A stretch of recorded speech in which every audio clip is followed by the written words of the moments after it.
네, 말씀 보겠습니다. 시편 4편 1절로 마지막 8절까지입니다. 시편 4편 1절로 8절까지요.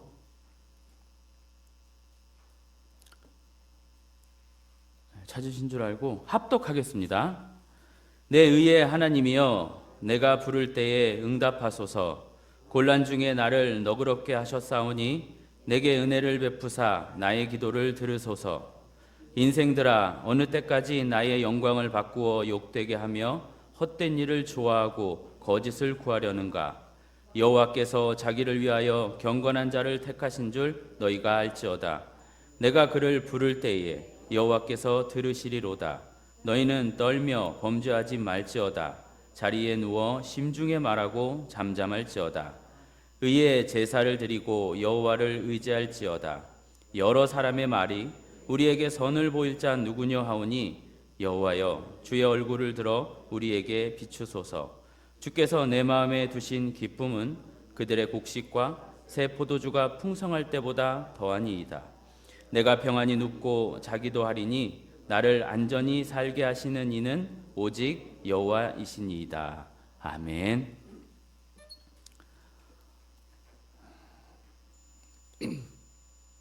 걱정이에요.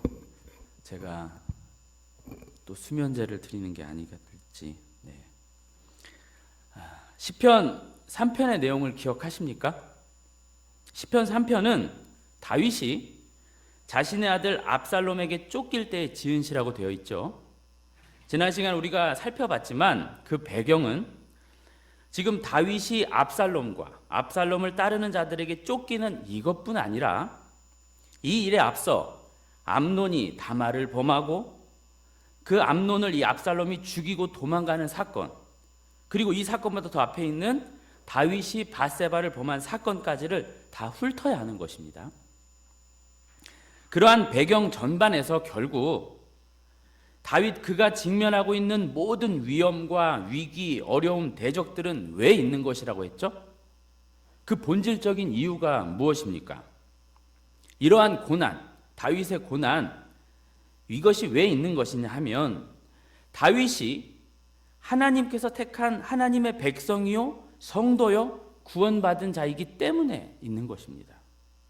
다윗이 하나님의 자녀이기 때문에 그 고난이 허락된다는 것이죠.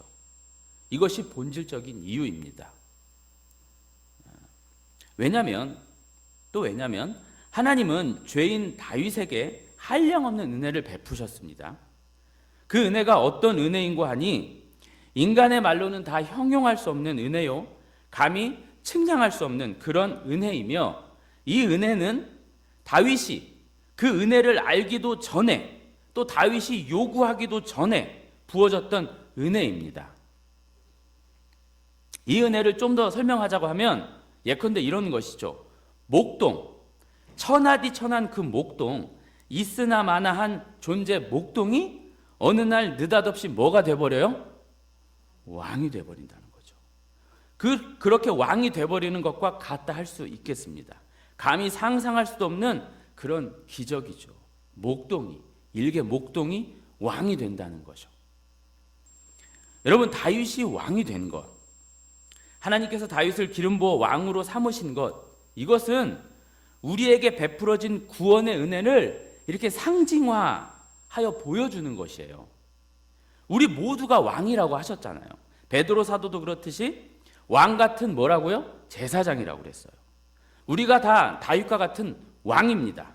하나님께서 세워주신 하나님 나라의 왕자와 공주인 것이죠. 아드님의 피값으로 사셔서 세우신 왕자와 공주요. 다윗이나 우리나 똑같은 겁니다. 그런데 그렇게 왕으로 세웠더니, 그야말로 은혜로 왕의 자리에 앉혀놨더니 이 다윗이 어떻게 해요? 수시로 자신의 처음 자리를 몰라요. 잊어요. 그냥 왕이 된 것이고, 그냥 구원받은 것이고, 그냥 그렇게 된 거라고 생각해요. 자꾸 뭘 잊는단 말이죠. 그러면서 그에게 베푼 은혜가 흐지부지 되고, 입으로는 감사와 자격 없은 이런 것을 운운하지만 속으론 그래도 나니까, 응? 내가 이 정도 할 수 있는 자니까 하며 은혜 받음에 있어서 나에게 어떤 근거를 찾게 됩니다. 내가 뭐 괜찮은 존재라, 내가 조금은 나은 존재라, 대단한 존재라, 그런 인식을 한다 이 말이죠. 온전한 하나님의 은혜를 자각하기보다는 그래도 나에게 뭔가 있기 때문에 이런 마음이 든다 이것이죠. 전적인 하나님의 은혜 앞에 다윗은 자꾸 뭔가를 내놔요. 내놓으려고 해요. 그러면 그 은혜는, 하나님께서 베푸신 은혜는 작아질 수밖에 없습니다. 하나님이 제일 싫어하는 것이 그것이에요. 은혜를 모르는 것, 은혜가 어떤 것인지 모르는 것. 그래서 하나님께서 결국 이 인생을 거쳐 다윗이나 우리에게 깨닫게 하시려는 것은 하나님께서 베푸신 그 구원이라는 것, 영생이라는 것, 그 하나님 나라라는 것, 그것이 무엇인지를, 그것이 얼마나 은혜롭고 얼마나 대단하며 얼마나 귀한 것인지를 알게 하시는 거죠. 그리고 그러기 위해서 하나님은 부득불 다윗의 처음 자리, 다윗의 본 모습, 다윗의 실체, 다윗에게 은혜가 가입되지 않으면 어떻게 되는지를 수시로 보여주시는 거죠. 하나님의 은혜가 개입되지 않으면 다윗 너라는 존재가 어떤 존재가 되는지를 수시로 발각하게 하시는 겁니다. 드러내신다는 거죠. 소위 고난, 징계라고 하는 것이 이런 거예요. 고난, 징계를 통해 우린 참 많은 것을 알게 됩니다. 그렇죠? 고난을 직면하게 되면 자신이 어떤 존재인지, 자신이 얼마나 아무것도 아닌지 그걸 알게 됩니다. 그런데 이뿐입니까? 얼마나 기가 막히게 악하고 못되고 이기적인지도 보게 돼요. 적나라하게요. 그런데 그럼에도 불구하고 그런 어처구니 없는 내게 베풀어진 은혜에 그것을 더욱 깊이 알게 된다 이겁니다. 성도에게 있어서 고난은 유익입니다. 믿으십니까? 고난은 아무리 부정하고 부정하려 해도 어쩔 수 없는 하나님의 법칙이며, 하나님은 이 고난으로 하여금 자신의 백성을 깨우치고 자신의 백성답게 만들어 가시는 겁니다. 그래서 로마서 8장 17절에도 자녀임은 또한 상속자, 곧 하나님의 상속자요 그리스도와 함께 한 상속자니 우리가 그와 함께 영광을 받기 위하여 고난도 함께 받아야 할 것이니라 이랬고요. 빌립보서 1장 29절에도 나와 있는 대로 그리스도를 위하여 너에게 은혜를 주신 것은 다만 그를 믿을 뿐 아니라 또한 그를 위하여 고난도 받게 하려 하심이라 이렇게 기록되어 있습니다. 이 구절뿐 아니라 더 많아요. 심지어 예수님 역시 이 고난을 거치셨다고 해요. 굳이 그분이 고난을 거치셨습니다. 그건 애둘러 말씀드리면 고난이 하나님의 방법이라 이겁니다. 고난은 피해갈 수 없는 하나님의 방법이라 이거죠. 하나님 그분이 꼭 쓰시는 방법이 이 고난이라는 겁니다. 아들에게까지 쓰신 방법이요. 이렇게 고난을 통과한 자들에게는, 계속 고난을 통과하는 자들에게는 결국 뭐가 되냐면 나라는 주어가 없어지게 되는 거예요. 내가 다 비워지고 내가 다 부인되고 부정되기 때문에, 이게 자기 부인이잖아요. 자기를 부인하고 자기를 비우고 자기를 부정한다는 얘기가 이 얘기잖아요. 그렇게 부인되고 부정되기 때문에, 즉 은혜의 근거를 나에게서는 절대 찾을 수 없다는 걸 절절하게 깨닫기 때문에 나라는 건 없는 거죠. 오로지 주님, 하나님 한 분밖에는 없는 겁니다. 나는 아무 가치가 없고 오로지 당신의 은혜만이, 당신만이 전부네요. 하나님이 원하시는 고백은 바로 이런 고백입니다. 인생을 사는 동안 이 고백을 하나님은 받아내시는 거죠. 나는 아무 가치가 없고 오로지 당신, 당신의 은혜만이 전부입니다. 이 쉬운 고백이 참 우리에게는 어렵게 나와요.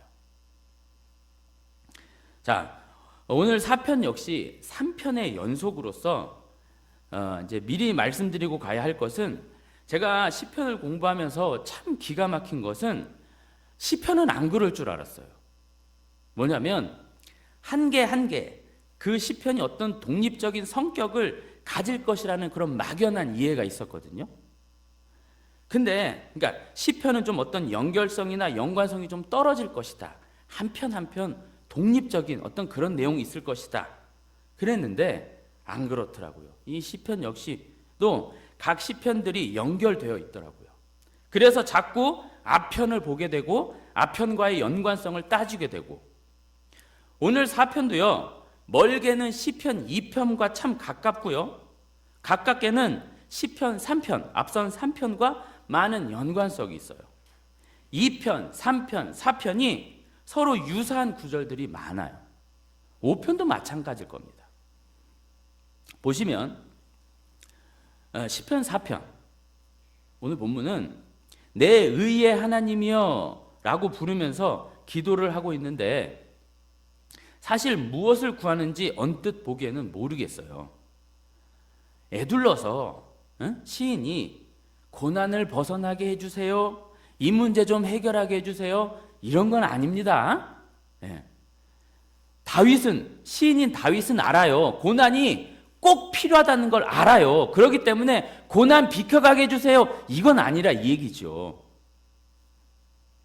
1절 하반부에 나의 기도를 들으소서 이렇게 하고선 이어지는 말이 2절 3절이죠. 이렇게 이어지는 말이 어떤 하소연과도 같은데 뭐라고 하냐면, 인생들아 어느 때까지 나의 영광을 바꾸어 욕되게 하며 헛된 일을 좋아하고 거짓을 구하려는가, 그럽니다.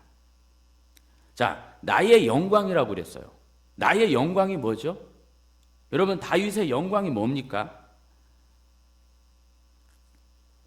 3편 3절을 한번 보세요. 여호와여 주는 나의 방패이시오 나의 영광이시오.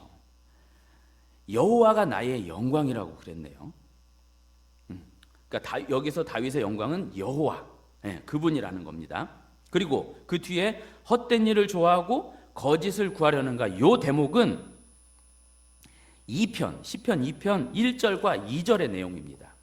제가 읽어드릴게요. 어찌하여 이방 나라들이 분노하며 민족들이 헛된 일을 꾸미는가, 세상의 군왕들이 나서며 관원들이 서로 꾀하여 여호와와 그의 기름 부은 자를 대적하며, 요 대목입니다. 따라서 나의 영광을 바꾸어 욕되게 하며, 사실 여기 바꾸어라는 말은 원문에는 없어요. 나의 영광을 욕되게 하며 이렇게 된 거죠. 그러니까 나의 영광이 뭐예요? 여호와 하나님. 이 여호와 하나님을 욕되게 하며, 그리고 헛된 일을 좋아하고 거짓을 구하는 건, 이것은 앞서 말씀드린 대로 시편 2편 1절과 2절의 내용이라고 했는데, 우리가 살펴봤지만 거기서 보시면 여호와와 그가 기름 부어 세우신 자들을 거부하는 것으로 맞춰요. 그게 그러니까 인생들아 어느 때까지 나의 영광을 바꾸어 욕되게 하며 헛된 일을 좋아하고 거짓을 구하려는가, 이 말은 다윗의 영광인 여호와와 그가 기름 부으신 자, 기름 부어 세우신 자, 이 다윗을 거부하는 것을 의미한다는 거죠. 그리고 이렇게 여호와와 자기 하나님께서 기름 부어 세우신 자기를 거부하는 것의 구체적인 정황이 뭐냐면 3편의 압살롬의 반역인 거죠. 여호와께서 기름 부어 세우신 다윗을 이 압살롬이 반역하는 일, 요걸 지칭한다는 겁니다. 지금 다윗은 하나님을 부르짖으며 그들을 고발하고 있는 거예요. 정죄하는 것이죠. 자, 그러면서 그들을 향해 3절, 4절, 5절을 말하고 있는데 뭐라고 하냐면, 자, 3절의 주 동사는, 3절의 핵심은요, 알지어다, 알라 이겁니다. 알라. 너희가 우선 이것을 알아야 한다, 이렇게 하면서 얘기를 끌어갈 거예요. 그리고 4절의 주 동사는 떨고 범죄하지 말라 이것입니다. 떨고 범죄하지 말라. 그리고 5절의 주 동사는 제사를 드려라, 의의 제사를 드려라 이거예요. 자, 먼저 3절, 그들이 알아야 하는 것이 뭔지 한번 볼게요. 여호와께서 자기를 위하여 경건한 자를 택하신 줄 너희가 알라 이랬어요. 그 경건한 자가 누구겠어요? 다윗 자신이겠죠. 그런데 여기서 경건한 자라는 건 다소 번역이 매끄럽지 못해요. 경건한 자라기보다는 긍휼을 입은 자가 좋아요. 헤세드거든요. 여러분 헤세드 아시죠?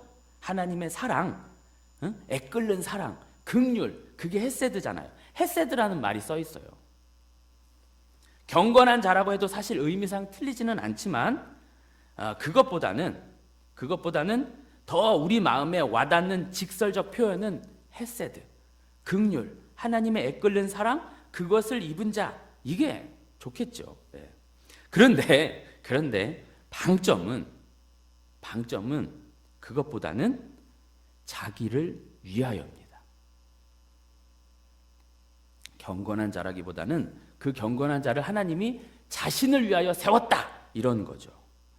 다윗이 하나님으로부터 선택을 받고 왕으로 기름 부어진 것은 여호와께서 자기를 위해서 결정하신 일이라 이겁니다. 하나님 마음대로 해놓으신 거예요. 하나님의 결정이요, 하나님의 뜻이라 이겁니다. 지금 다윗을 향해 반역하는 무리나 또 다윗의 인생에서 사울을 비롯해서 많은 대적들 마찬가지인데 그들이 지금 누구에게 칼을 내미는지 알고 있느냐 이거죠. 너희들은 나에게 칼을 내밀고 나에게 반역하는 것이 아니라 바로 여호와 하나님, 그분께 대항하는 것이다. 그분을 대적하고 있는 것이다. 그것을 아니? 이러는 겁니다. 그런데 여러분, 다윗의 대적이요, 다윗의 대적으로 서는 골리앗이나 또 누구 있죠? 사울, 또 압살롬과 그 압살롬을 추종하는 세력들, 그들을 가만히 한번 생각해 보자고요. 그들이 과연 대놓고 하나님을 대적하고 비난하고 대항했나요? 아닙니다. 사실 하지도 못해요. 골리앗도 마찬가지지만요. 여러분, 골리앗도 자신이 믿고 있는 블레셋 신을 대표해서 나온 것이고, 다윗 역시 블레셋 신을 대표해서 이스라엘 신을 대표한 다윗과 싸운 겁니다. 직접적으로 어떻게 하지 못해요. 사울도 그렇고 압살롬도 그랬습니다. 그 하나님께 대항하기보다는 그 하나님의 말씀이나 그 하나님께서 세우신 자를 핍박하고 죽이고 반역했다는 거죠. 겁 없이 하나님께 나가지는 못해요. 그렇다면 이런 질문이 안 드세요? 골리앗은 그렇다 치더라도 사울이나 압살롬은 어떤 용기로, 어떤 배짱으로 이 하나님이 기름 부어 세우신 자를 거역하려 했을까요? 속으로 분명 갈등을 하지 않았을까요? 그래도 하나님께서 세우신 자인데.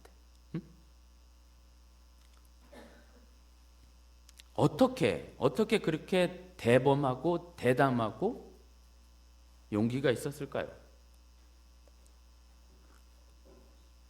예를 들어 압살롬도 그렇고 그 압살롬을 추종하는 많은 세력들이 대부분 다윗에게 온 자들이었잖아요.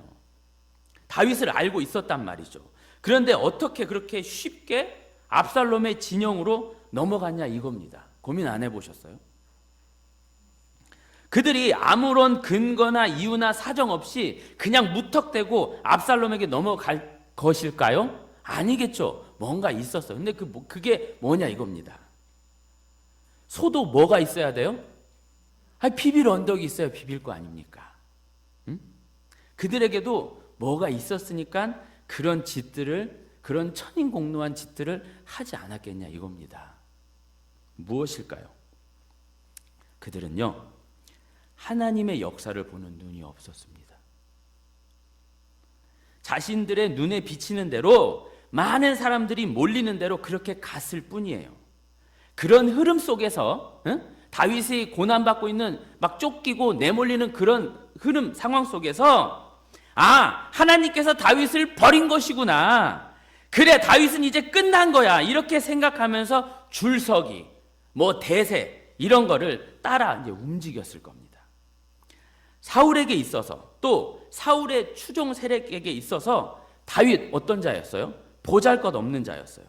그가 하나님께 기름을 부음을 받든 뭐하든 쟤까짓게 저 조그만 애가 뭘 할 수 있겠어? 이랬던 겁니다. 아직 사울이 왕이잖아. 하나님의 폐위가 아직 만천하에 공포된 것도 아니고 여하간 지금은 사울이 왕이지. 응? 사울의 군사들이고 그 사울에 비해 저 다윗은 에이, 이제 목동 티를 벗어난 아무것도 아니야. 햇병아리지. 힘은 아직 사울에게 있단 말이야. 이렇게 생각했던 겁니다. 압살롬도 마찬가지예요. 지금 모든 이들이 압살롬에게 향하고 있어요. 압살롬의 반역 때 말입니다. 심지어 누구도요? 신의 한 수라고 할 수 있는 그 모사 아히도벨마저도 누구 편이에요? 압살롬의 편이에요.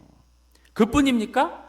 다른 신의 한 수인 후세도 어쨌거나 어디로 넘어가요? 압살롬으로 넘어갔어요. 백성도 그렇고 각종 인사들 역시 다윗이 아닌 압살롬에게 가는 겁니다. 이러한 정황에서 그 누군들 하나님이 다윗의 편이다 이렇게 할 수 있었겠습니까? 오히려 하나님은 다윗을 버렸어 이렇게 생각하기 십상이겠죠. 그렇죠? 이런 대세에 이런 흐름 속에서 많은 이들이 하나님의 말씀이나 하나님의 세우심 따위는 관심도 없고 자신이 보기 좋은 대로 자신의 소견에 옳은 대로 드러나 보이는 정황대로 해석하고 이해하고 그냥 따랐다 이 말입니다. 하나님과 하나님의 말씀보다는 눈에 보이는 그대로 그냥 반응했다 이거죠. 그들에게 관심은요, 하나님과 하나님의 말씀이 아니었습니다. 말씀과 그 말씀을 읽어내는 것이 중요하지 않았어요. 눈에 보이는 세상, 그 세상의 힘, 그게 더 중요하게 보였어요. 중요하게 여겼지요. 보이지 않는 하나님보단 여러분 이때 하나님이 막 나타나시고 그러지 않았어요. 하나님이 자신이 원할 때만 슬쩍 그냥 선지자를 통해서 말씀하시지 하나님 막 거대하게 나타나시지 않았단 말입니다. 그런데 어쨌든 보이지 않는 하나님보다는 눈에 보이는 그 세상의 모습이 더 확 와닿는 것이었죠. 그렇게 눈에 보이는 것들, 그런 것들 이면에 어떤 보이지 않는 하나님의 계획이나 보이지 않는 하나님의 손길 따위는 안중에도 없었어요. 읽어낼 수가 없었던 거죠. 관심도 없었고요. 그냥 눈에 비치는 대로 이렇게 되겠지. 지금 다윗을 그 고난의 구렁텅이로 밀어 넣으시면서도 하나님이 하고 있는 일을 인생들은 알 턱이 없었다는 말입니다. 여전히 눈에 보이는 세상의 그런 것만을 사모했다는 것이죠. 그들에겐 하나님이 없는 거예요. 하나님의 말씀이 전혀 없어요. 반응이 되지 않아요. 작동이 되지 않아요. 더 노골적으로 들어가 보면 그들에겐 다윗의 대적 무리들에겐 하나님보단 자신의 그 추잡한 욕심대로 이 세상을 잘 살고 싶은 그것밖에는 없었다라고 할 수 있습니다. 그들에게 필요한 것은 다윗과 같은 왕, 하나님을 잘 믿고 따르고 하나님의 말씀대로 살려 애쓰는 그런 왕보다는 좀 답답했을 거예요. 그런 왕보다는 더 부하고 잘 살게 하는 왕, 힘 있는 왕, 강인한 왕, 젊은 피, 대세대로 주변 나라들처럼 그렇게 좀 세게 뭔가 진보되게 하나님의 말씀대로 따박따박 그렇게 가는 왕은 지루하지 않았을까? 자, 정리하면 본문 2절에 인생들아 그런데 다윗의 대적들을 말하는 거죠. 영광이신 하나님을 욕되게 하며 그러니까 하나님을 등지며 헛된 것, 거짓 것, 그런 것을 쫓는다 이겁니다. 그들의 눈에는 여호와께서 자기를 위하여 다윗을 택하시고 이끌어 가시는 그러한 것들을 보지 못한다 이겁니다. 다윗은 그저 실패한 왕, 다윗은 무능한 왕, 다윗은 하나님께 버림받은 왕, 이렇게만 본다는 것이죠. 그 이면을 보지 못한다는 겁니다. 그런데 좀 봐라 이거예요. 좀 정신 똑바로 차리고 봐라 이거예요. 그 이면에 하나님의 손길과 하나님의 인도하심, 그것을 봐라 이겁니다. 왜 눈에 보이는 것만 아냐 이거죠. 너희가 진짜 하나님 백성 맞느냐? 그러면서 4절, 너희는 떨며 범죄하지 말아라. 그냥 잠자리에 누워 조용히 생각해보고 뭐 하라고요? 입 다물어, 이러는 겁니다. 여기 떨면은 여러 이유상 분노하며로 번역하는 것이 낫다고 해요, 주석가들이. 그러니까 분노하며, 분이 나더라도 뭐 하지 말라고요? 죄를 짓지 마라, 잠잠하라, 이런 말인데, 분노하더라도, 분노가 나더라도 죄를 짓지 마라 하면 뭐가 떠오르세요? 혹시 죄가 너를 원하나? 너는 죄를 다스려라. 가인과 아벨 이야기가 떠오르지 않으세요? 잠깐 보고 가면 그 가인과 아벨의 이야기에서 여러분 결국 가인이 폭발한 이유, 그게 뭐였죠? 그건 자신의 제사는 받지 않으시고 아벨의 제사만 받으시는 하나님이 미워서요. 하나님이 너무 야속하고 너무 미웠어요. 하나님의 그 처사가 싫었어요. 인정할 수 없었어요. 받아들일 수 없었어요. 왜 내 건 안 되냐 이겁니다. 내가 보기엔 제 것보다 내가 훨씬 낫고 괜찮은데 왜 아니라 하냐? 왜 나를 부정하시지? 왜 내 건 치워버리시지? 이렇게 되는 겁니다. 왜 당신의 말만 따라야 하냐? 이 못마땅한 겁니다. 하나님의 처사, 그 하나님이 싫고 못마땅하고 받아들일 수 없었던 거죠. 여러분, 하나님의 처사에 인간들은 이렇게 다 분노해요. 못마땅해요. 싫어해요. 가인처럼 수긍을 할 수 없어 합니다. 사울이 그랬잖아요. 왜 나 사울은 안 되고 제 다윗만 되는 겁니까? 압살롬은 왜 아버지 다윗은 되고 나 압살롬은 안 되는 겁니까? 이렇게 하나님의 처사와 말씀보다는 부패한 자신의 생각과 욕망이 더 맞다고 생각했던 거예요. 그래서 치자! 그랬던 거예요. 이런 마음으로 사울이 압살롬의 추종 세력들이 여호와께서 기름 부어 세우신 그 다윗을 죽이려 든 것입니다. 여러분, 우리도 그렇지 않나요? 우리도 시시때때로 우리에게 직면한 많은 현실들 앞에 하나님께서 허락하시고 허용하시는 사건과 사람들이 그것들 앞에 이렇게 마음에 들지 않는 게 많이 있지 않나요? 못마땅할 때가 많이 있지 않나요? 왕왕 너무 견디기 싫고 버거울 때가 많이 있지 않나요? 어찌하여 나에게 그런 일이, 어찌하여 저희가, 왜 그 하나님께서 허용하시고 허락하신 그 모든 것들이 버겁고 부담스럽고 싫고 이럴 때가 많이 있지 않나요? 여러분, 결국 그게 어디로 가는지 아십니까? 그게 예수를 십자가에 못 박는 대로 가는 거예요. 결국은. 어쨌든 바로 그들에게, 또 우리에게 시인이 말하는 거예요. 그래, 못 참겠지? 답답하지? 안 되겠지? 싫지? 그래서 뭐해? 분노해! 화내봐! 네 마음대로 안 되니까 미치겠지? 그러나 잘 생각해봐. 그게 죄야. 그러다 죽어. 그거 못 내려놓으면 죽어. 왜 하나님의 처사에 너네들이 왈가왈부하니? 다윗은 하나님이 세우신 자야. 왜 하나님께서 허락지도 않는 것을 하려고 하니? 왜 하나님의 말씀대로 살지 않고 네 마음대로 살려고 하니? 안 되겠지. 못하겠지. 말씀대로 못 살겠지. 그래, 분노하고 화내고 해볼 것 다 해봐. 그러나 입 다물어야 돼. 잠잠해야 돼. 그게 안 되면 넌 죽어. 자리에 누워 잘 생각해보고 어디로 나아가요? 입이 다물어질 때까지, 잠잠하는 데까지 나아가야 된다는 겁니다.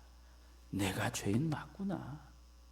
늘 나는 그렇게 하나님의 처사를 못마땅하게 하고, 그래서 내가 예수 십자가에 죽인 자 맞구나. 나 죄인 맞구나. 여기로 나아가야 된다는 거죠. 그게 진짜 죄인이고요. 그 죄인 앞에 하나님의 은혜가 부어지는 거예요. 자, 그러면서 이제 5절에 뭐 하래요? 의의 제사를 드리래요. 여호와를 의지하래요.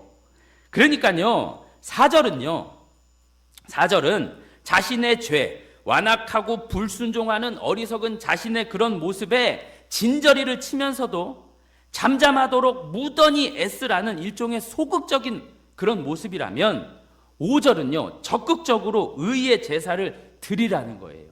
의의 제사. 우리가 로마서 강의 때도 배웠지만, 목사님 통해서 배웠지만, 의가 뭐라고 했어요? 관계적 용어라고 그랬잖아요. 의는 관계적인 용어예요. 그분과 바른 관계성, 이게 의예요. 의의 제사는 결국 그분이 받으시는 제사, 그러니까 그분이 원하시는 대로, 그분이 요구하시는 대로, 그분이 말씀하신 대로 그대로 하란 말이죠. 말씀을 따르라 이겁니다. 부패한 자신의 본성을 거스르면서도 더욱 말씀대로 피를 흘리는 수고가 있더라도 감수하며 나아가라는 거죠. 죽기까지 복종을 하는 대로, 죽기까지 복종으로 나아가라 이겁니다. 죄와 싸우라는 그겁니다. 순종으로 나아가라는 거죠. 그런데 여러분, 그것이 쉬워요, 어려워요? 어려워요. 아니, 악소리도 못할 만큼 몰라요, 사실. 우리의 삶 가운데 뭐가 죄고 뭐가 의인지도 몰라요. 말씀이 뭐라고 하는지, 이 상황에서 내가 어떻게 하는 게 옳은 것인지 모를 때도 많아요. 어려움을 떠나서 모른다니까요.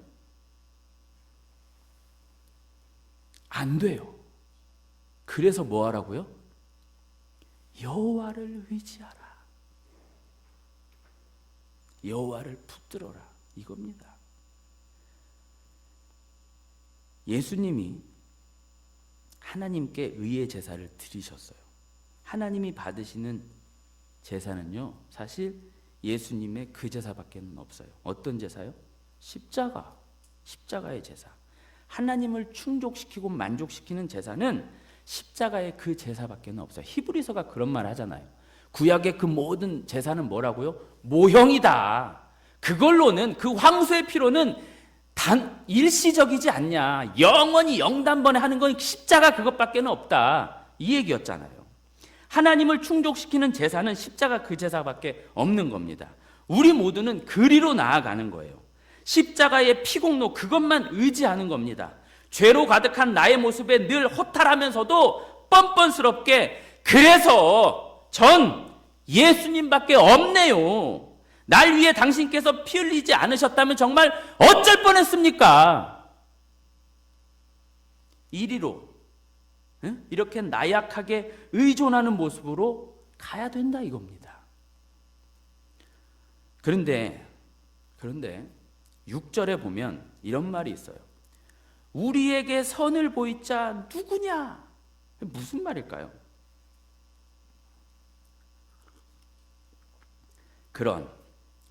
그런 싸움, 죄와 싸우고 하나님의 말씀을 받아내는 순종의 싸움, 하나님께 집중하는 것, 말씀대로 살아내는 것, 세상대로 하지 않고 마치 세상과 반대로 가는 것, 예수님의 그 십자가를 제대로 이해하며 그 예수님의 공로에 이렇게 부복하는 것, 이렇게 코로나가 됐든 뭐가 됐든 이 예배 자리에 나와서 하나님 앞에 엎드리는 것, 이런 걸 하면 대체 떡이 나오냐 밥이 나오냐, 이런 말을 하는 자들이 있다 이겁니다.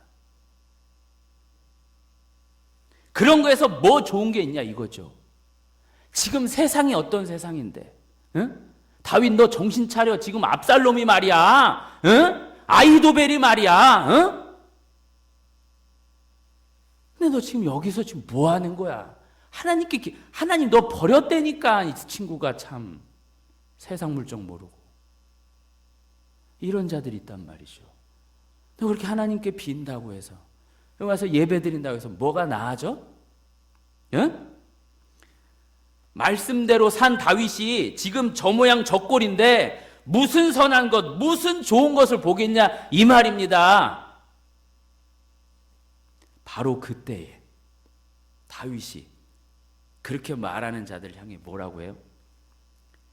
여호와여, 주의 얼굴을 들어 우리에게 비추소서. 그러면서 주께서 주시는 기쁨은 말이야, 그들의 곡식과 새 포도주가 풍성할 때보다 더한 거야. 그들, 그 대적들이겠죠. 잘못 가고 있는 그들이요. 곡식과 포도주 뭐겠어요? 눈에 보이는 세상의 안락, 세상이 주는 평안, 돈, 명예, 권력, 그런 것의 풍성함. 주께서 주시는 기쁨은 그런 것과는 다르다 이 얘기예요. 너 모르지? 그런 게 아니야. 이렇게 하고 있는 겁니다. 곡식과 새 포도주가 풍성할 때보다 라고 하니까 이것보다 이것, 마치 비교급처럼 이렇게 말하는 것 같은데, 그래서 우리가 이렇게도 생각을 해요. 아이, 그것도 좋지만 이게 더 좋은 거야, 이렇게 보기 십상인데, 그럼 여러분, 사무엘이 이런 말을 했죠. 순종이 뭐보다 나아요? 제사보다 낫다는 말은 뭘까요? 순종은 더 낫고 제사는 조금 아래 낫고 이런 얘기일까요? 그러면 아벨은 가인보다 더 나은 제사를 드렸다고 하는데 그건 뭐예요? 비교급이 아니에요. 여기는 그것도 좋고 이건 더 좋은 그런 얘기가 아니라 하나는 무너져야 되는 거예요. 하나는 아닌 겁니다. 성경의 비교급은 그래요. 이것보다 좀 나은 게 아니라 이것과는 비교도 안 되는 이거입니다.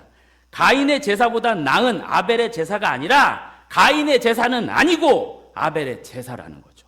순종이 제사보다 낫다가 아니라 순종, 그 잘 듣는 것, 그 잘 듣는 것이 맞고 제사는 아니다 이겁니다. 곡식과 포도주의 풍성함, 그게 아니라 거기서 나올 수 없는 하나님이 주시는 평안이 있다, 이것이죠. 할렐루야. 하나님께서 곡식과 새 포도주를 풍성하게 주셔야만 여러분 행복하십니까? 평안이 그런 데서 오는 겁니까? 그렇다면 신약의 사도들, 또 신약의 예수님께 구원받은 자들, 그들은 다 넉넉하지 않았어요. 있는 것도 다 뺏겼어요. 모세도 탈탈 털렸죠.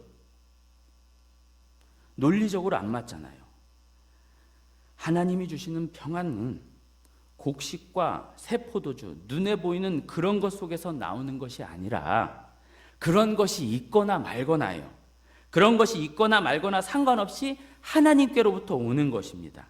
즉 하나님을 알고 떨고 범죄하지 않으면서 의의 제사인 하나님께서 원하시는 그 삶을 살아내며 그분을 의존하는 자에게 미치는 기쁨이요 평안인 겁니다. 그 관계적인 복이요. 내 하나님, 8절이 말하고 있듯이 내가 평안히 눕고 자기도 하리니 나를 안전하게 살게 하시는 이는 뭐라고요? 오직 여호와시니라 그러잖아요. 다윗, 그의 인생은 전반적으로 험난했어요. 두 발 뻗고 편히 잘 수 있는 날이 그리 많지 않았어요. 바보같이도 살고 늘 쫓기고, 지금 시를 쓰고 있는 상황 역시 마찬가지예요. 곡식과 그런 다윗의 삶이 곡식과 새 포도주가 넘치는 삶입니까? 아니잖아요. 전혀 그런 삶이 아니에요. 곡식도 없고 포도주도 없고 완전히 그냥 바닥입니다. 바닥.